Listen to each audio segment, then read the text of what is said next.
Boa noite a todos, sejam todos bem-vindos e bem-vindas. Vamos lá para mais uma oportunidade, da gente estudar, conhecer a doutrina espírita, que tanto aí nos auxilia. Agora sim, vamos fazer a nossa prece.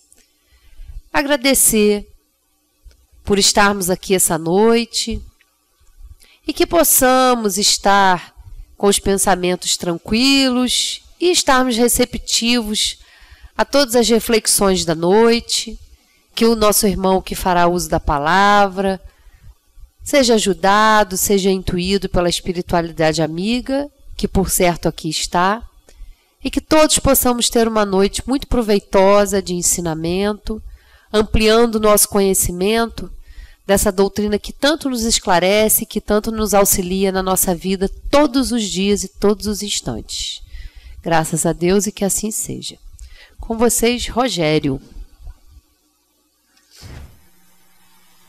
Boa noite a todos. Estão me ouvindo bem? O microfone está funcionando bem? Então vamos lá. Espiritismo para vivos. Todo mundo aí se enquadra nesse processo. Aí está todo mundo encarnado, está todo mundo direitinho. E alguém pode pensar, não, mas tem os nossos irmãos que podem estar presentes, que nós não percebemos a presença deles desencarnados, Então é bom que a gente deixe claro, não é para que esse espiritismo que nós vamos falar, ou que nós trouxemos, é só para os vivos, É dizer que o espiritismo veio em 1857 para nós que estamos nesse momento encarnados. É uma doutrina que vem como uma terceira revelação para esclarecer aqueles que estavam encarnados naquele momento e para nós que nessa sequência estamos encarnados, que vamos conhecer a doutrina espírita. Ela não traz revelações para aqueles que estão desencarnados, então ela vem como complemento religioso, como uma nova luz sobre o processo religioso, sobre o processo da evolução humana, com novas revelações, com novas verdades que até então elas estavam meio obscuras nas outras duas revelações, e ele nos chega em 1857 como essa terceira revelação. Nós mesmos espíritas e a própria doutrina espírita e o próprio movimento espírita intitulam o espiritismo como terceira revelação. Então eu trouxe um texto para começar nosso papo, para começar a ilustrar a nossa conversa, que ele diz assim para a gente. Hoje eles, os espíritas, hoje eles creem e sua fé é inabalável, porque ela está assentada sobre a evidência e a demonstração e satisfaz sua razão. O futuro não é mais uma esperança, mas uma certeza, porque eles veem a vida espiritual se manifestar sob seus olhos. Dele não duvidam mais como não duvidam do levantar do sol. É verdade que não creem nem nos demônios, nem nas chamas eternas do inferno, mas em troca acreditam firmemente em que Deus soberanamente justo, em um Deus soberanamente justo, bom e misericordioso. Não creem que o mal venha dele, que é a fonte de todo o bem, nem dos demônios, mas das próprias imperfeições do homem. Que o homem se reforme e o mal não mais existirá. Vencer a si mesmo é vencer o demônio. Tal é a fé dos espíritas e a prova do seu poder é que se esforçam por se tornarem melhores, de domarem seus maus pendores e de pôr em prática as máximas do Cristo, olhando a todos os homens como irmãos, sem exceção de raça, de castas nem de seitas, perdoando aos seus inimigos, restituindo o bem pelo mal, ao exemplo do divino modelo. Esse texto está na Revista Espírita de janeiro de 1868 e ele dá uma noção do que o espiritismo causava ou vinha causando nas pessoas naquele momento. Nós estamos falando de janeiro de 1868, o Livro dos Espíritos vem a público em abril de 1857, então mais de um ano, ou quase um ano depois. Então Kardec já escreve na Revista Espírita que o conhecimento dessa nova doutrina, dessa terceira revelação, vinha fazendo nas pessoas. E ele já começa o texto, Ele já começa o texto dizendo: hoje em eles creem, hoje os espíritas creem em sua fé inabalável. Creem nessa nova verdade, nessa nova realidade, veem tudo que estava acontecendo e está acontecendo sobre essas novas luzes. Então vem as 3 revelações consideradas, é Moisés, né, com o Velho Testamento, Jesus com o Novo Testamento, com o Evangelho, e Kardec, em 1857, traz o Espiritismo, ou o início da doutrina espírita, porque o Livro dos Espíritos, como nós sabemos, contém a doutrina espírita. Contém toda a doutrina espírita. Os outros 4 livros são uma ampliação, são uma evolução das teses e das propostas colocadas no Livro dos Espíritos. Mas o Livro dos Espíritos, como nós vamos ver, contém toda a doutrina espírita. Então ela vem a lume em 1857, que alguém pode pensar, não, então ela só se completa lá em 1868 com a publicação da Gênesis. Não, em 1857 a doutrina espírita vem a lume porque ela está contida, né? Estou sendo excessivo nisso, mas ela vem a lume através do Livro dos Espíritos, que a contém nas 1018 questões, respostas, ampliações e mais aquelas A, B, C, e em momentos Kardec chega, né, a D, né, ampliando as perguntas, buscando respostas e esclarecimentos. Então a gente falou dessas 3 revelações, Moisés, Jesus e a doutrina espírita. Mas o que é a revelação, né? O que é uma revelação? Lá na Gênesis, no capítulo 1, Caracteres da Revelação, e é um capítulo imenso. Logo no começo ali da Gênesis, nós estamos estudando a Gênesis num outro processo, num outro projeto que a gente tem, e a Gênesis começa exatamente nesse capítulo, Caracteres da Revelação Espírita. O que caracteriza? Por que é uma revelação, né? Então eu trouxe ali o caráter da revelação espírita. Revelar, do latim revelare, cuja raiz revelum, véu, significa literalmente sair de sob o véu e, figuradamente, descobrir, dar a conhecer uma coisa secreta ou desconhecida. O Espiritismo traz uma nova visão sobre várias coisas que estavam um pouco obscuras ou totalmente obscuras. Eram os segredos, né? Eram os mistérios. Quando a pergunta se aprofundava um pouco mais, e a gente ouve isso até hoje, é mistério. Isso é um mistério que ainda está fora do nosso alcance. Então o Espiritismo vem trazer essa nova revelação. E eu gosto dessa expressão, que não é minha, mas eu gosto muito, que o Espiritismo é uma luz nova sobre o Evangelho. Sobre o Evangelho. Ela dá uma nova característica, uma nova capacidade ao espírito humano de interpretar, de ler, de compreender, principalmente a capacidade que nós, espíritos humanos, temos de empreender aquela proposta feita por Jesus.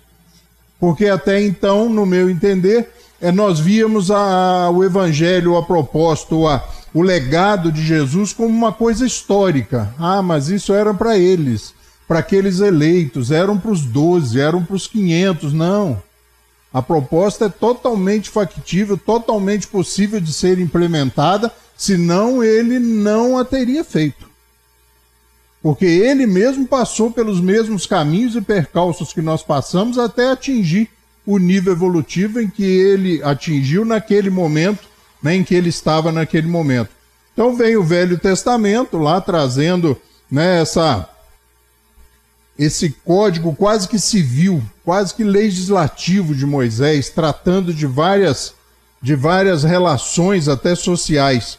Vem o Evangelho como a segunda revelação, e o Evangelho traz essa característica de nós vermos Jesus como um espírito encarnado naquele momento, nos mostrando a possibilidade de fazer diferente, de ver diferente, de lutar contra o senso comum, de buscarmos fazer e implementar o inabitual.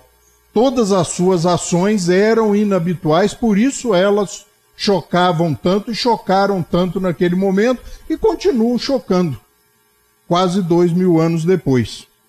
Em 18 de abril de 1857 vem a terceira revelação que eu mencionei, né, que é a publicação do Livro dos Espíritos, não esse que nós conhecemos hoje, né, a primeira edição de abril de 1857 só tinha 500 questões, né, hoje nós temos um livro com 1018, tem uma ampliação depois, e ele se define ali com 1018 questões e vem até hoje, né, sendo essa proposta vanguardista, porque todo mundo, mesmo 165 anos depois, quase 166 anos depois, que lê o Livro dos Espíritos, tem a sensação e acaba esquecendo, acaba não se atentando que o livro tem 165 anos.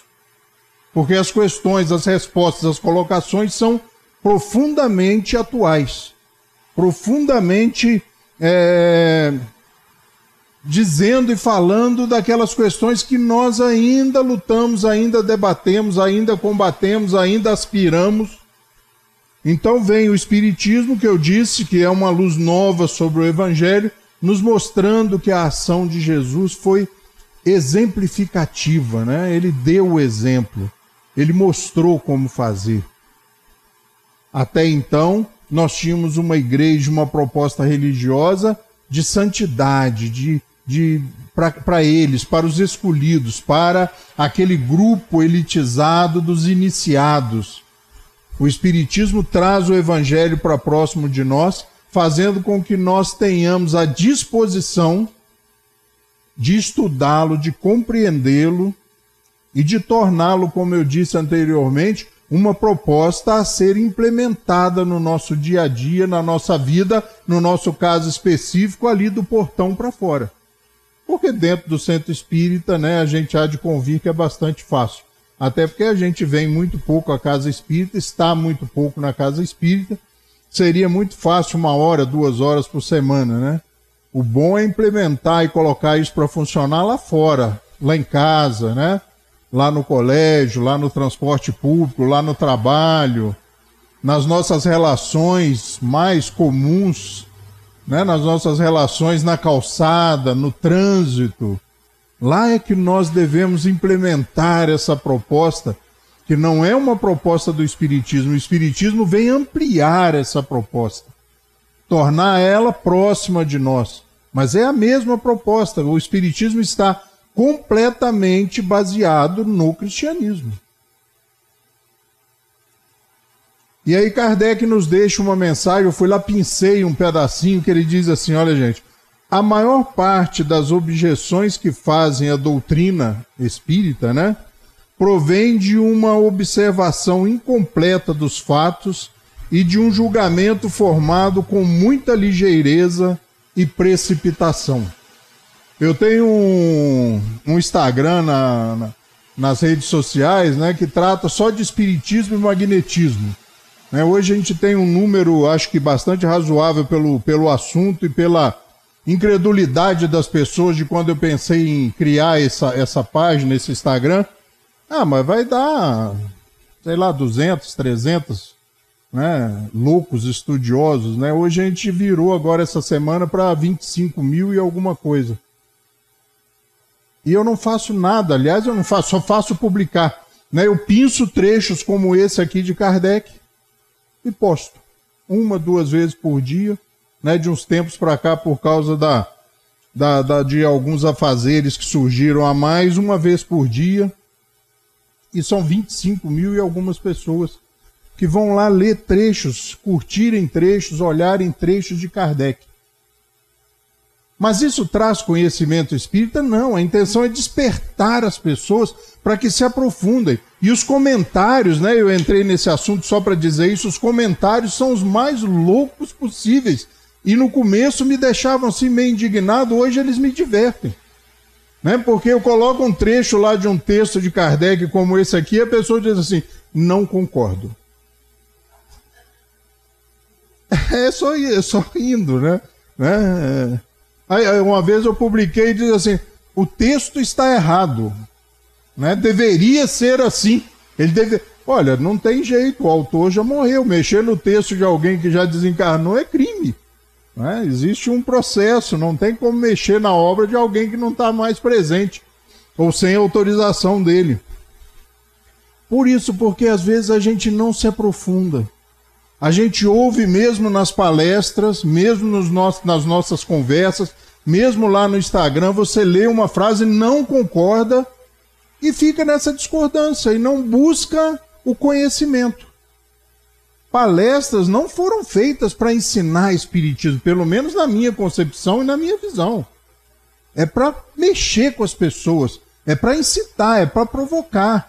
É para desafiar, é para você sair do centro, cutucar o colega e falar assim, não concordo com o que ele falou, esse gordo é louco, não tem papo, não, de jeito nenhum. Vá aos livros, a intenção maior é essa, que a gente vá aos livros e busque o conhecimento dessa doutrina, que no meu caso é maravilhosa, e foi maravilhosa, e vem sendo maravilhosa, e eu não me canso de estudar.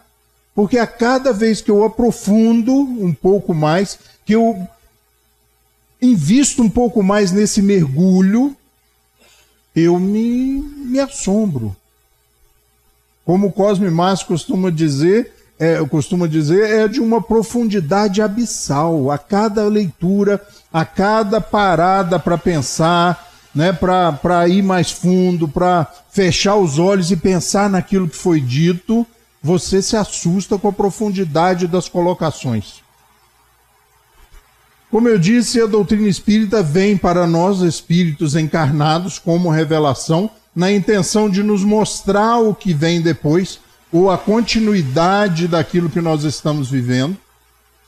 No momento onde o materialismo era fortíssimo, né? Nós vivíamos ali poucas décadas depois da Revolução Francesa, onde o iluminismo, onde a descrença, o desacordo religioso era muito grande. Ele vem nesse momento trazer uma proposta de que existe alguma coisa além do material. Olha, e o testemunho e as provas estão aqui, como Kardec nos diz naquele primeiro texto. Nós cremos e acreditamos porque nós lidamos com os espíritos, porque eles estão aqui, como diz o próprio Kardec, a nos acotovelarem. E eles estão por todos lados, não tem lá, né? As pessoas dizem, quando eu morrer eu vou para... E os espíritos dizem, olha, não tem lá, não tem aqui. Os dois mundos se interpenetram, se influenciam, são consequentes. Um reabastece o outro constantemente, né? O nosso mundo dos encarnados é reabastecido o tempo todo por novos nascimentos, por novas chegadas, por novas encarnações, e nós, encarnados, abastecemos o mundo espiritual o tempo todo desencarnando. Eu costumo brincar de forma muito séria de que é muito fácil dizer-se, né, ou melhor dizendo, dizer acreditar na reencarnação. Mas quando você aprofunda só um tiquinho e alguém te diz, você acredita que você já teve várias encarnações? Ah, acredito. Você compreende que para ter vivido essas várias experiências reencarnatórias, você consequentemente teve que morrer várias vezes. E aí a coisa começa a complicar. Ah, eu sei. Não, você não parou para pensar profundamente. Porque a grande maioria de nós, e até por preservação da espécie, uma lei normal, nós tememos a morte. Nós ainda trazemos dentro de nós, até por necessidade de preservação da espécie, o sentimento de temer a morte. E isso traz em nós, consequentemente, se nós não racionalizarmos, o sentimento de que a morte é o fim. É o fim realmente disso que nós estamos vivendo nesse momento. Mas a compreensão e o entendimento de que a vida se processa, e veja que eu não estou fazendo assim, eu estou fazendo de forma ascendente, tá? Que ela se processa o tempo todo viva, não tem interrupção, e nessa linha ascendente de vida nós estamos momentaneamente encarnados, daqui a pouco desencarnado, encarnado, desencarnados, e essa fieira de experiências constrói a nossa individualidade. Diferente da nossa personalidade, aquele momento em que nós estamos vivendo agora, que eu estou vivendo agora como Rogério.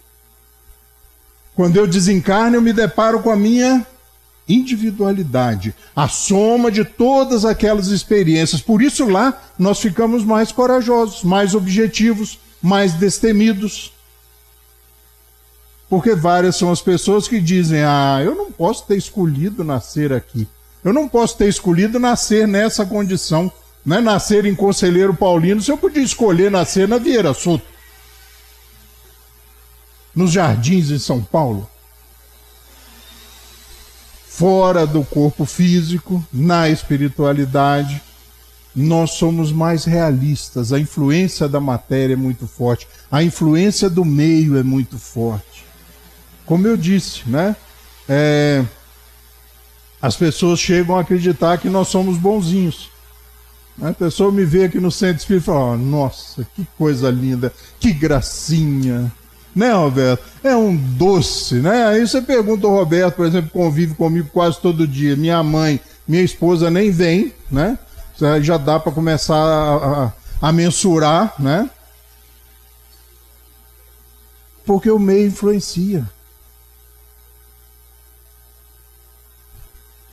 E para mostrar como essa doutrina vem com um objetivo bem claro, lá na apresentação de O Livro dos Espíritos, diz assim: o Livro dos Espíritos, esse livro que eu disse que traz a doutrina espírita, contendo os princípios da doutrina espírita sobre a imortalidade da alma, a natureza dos espíritos e suas relações com os homens, as leis morais, a vida presente, a vida futura e o porvir da humanidade, segundo o ensinamento dos espíritos superiores, através de diversos médiuns recebidos e ordenados por Allan Kardec. Apresentação de O Livro dos Espíritos. Todo um manancial de informações, de experiências diversas, trazidas para a mão do professor Allan Kardec, que compilou, organizou tudo aquilo, passou tudo aquilo pelo crivo da universalização dos conceitos. O que é Deus? Espera aí, o que ele falou de... E 1000 respostas do que é Deus. Qual o consenso? Qual o senso realmente disso aqui? Qual é o fundo disso? E aí é o processo da universalização.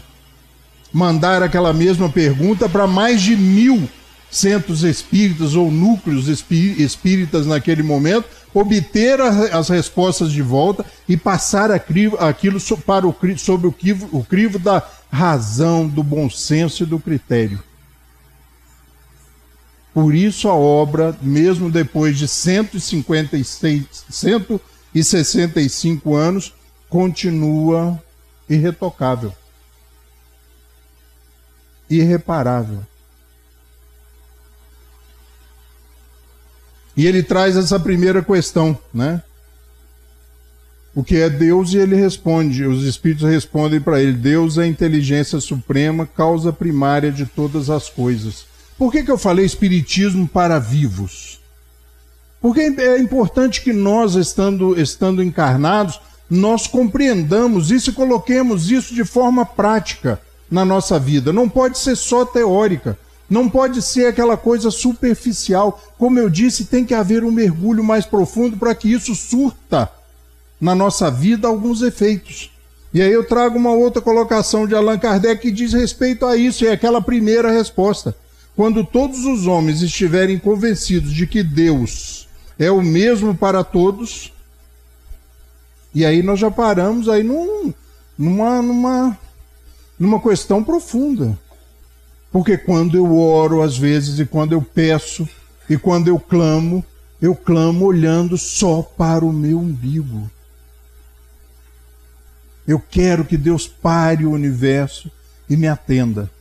Então ele diz: quando todos os homens estiverem convencidos de que Deus é o mesmo para todos, de que esse Deus soberanamente justo e bom, nada de injusto pode querer, que não dele, porém dos homens vem o mal, todos se considerarão filhos do mesmo Pai e se estenderão as mãos uns aos outros. Princípios que Jesus nos colocou. Mas é preciso que nós compreendamos que estamos na mesma marcha, que somos seres gregários, que somos seres dependentes uns dos outros. que viver de forma eremita é coisa rara e equivocada, segundo o próprio Espiritismo. Porque é muito fácil me isolar de todas as dificuldades, de todos os embates, de todos os constrangimentos, de todos os desafios que a vida nos apresenta. Eu mudo lá para Chapada Diamantina, construo uma casa, uma choupana e vivo. Não vive. É desse espiritismo para vivos que eu estou falando, vai estar morto. Isso é isolar-se da realidade. Isso é fugir dos desafios.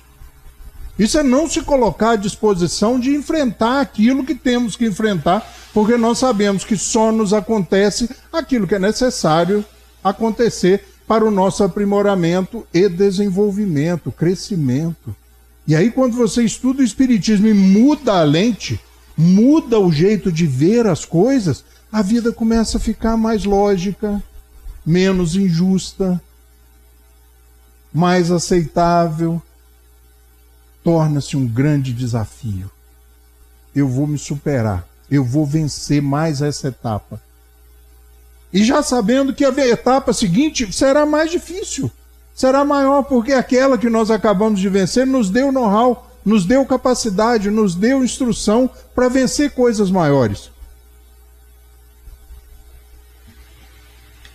Alguns espíritos perguntam aos seus mentores espirituais, no plano espiritual, dizendo assim: tá tudo bem, eu já estou aqui há algum tempo, eu já reencarnei várias vezes, mas eu sinto que existe mais algumas coisas para eu... Esse negócio de espiritismo dá um calor danado, gente. Para eu resolver, sabe? Eu sinto que está tudo tranquilo, que está tudo calmo, mas eu sinto que existem alguns outros problemas a serem resolvidos. E os amigos espirituais dizem: calma, que você ainda não está preparado para resolvê-los.